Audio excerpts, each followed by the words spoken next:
दर्शनों की जो अपनी अपनी तत्वमीमांसी अपेक्षाएं हैं, उसी के अनुरूप ही वो अज्ञान को डिफाइन करते हैं, कर्म संसारवाद को डिफाइन करते हैं, उसी के अनुरूप ही वो ज्ञान को डिफाइन करते हैं। कर्म संसारवाद और ज्ञान के उसमें जान लेना चाहिए कि जो कर्म संसारवाद है, कर्म के बंधन में फांस में यदि कोई फंसता है तो अज्ञान के कारण फंसता है, ऐसी भारतीय दर्शनों की मान्यता है।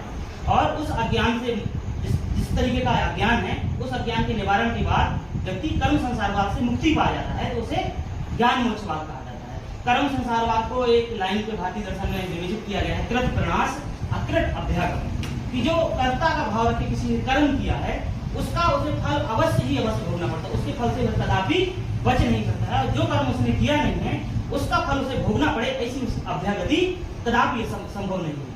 तो इस तरीके से निषेधात्मक युक्तियों द्वारा कर्मवाद की अवधारणा को दो निषेधों से डिफाइन किया गया। उसके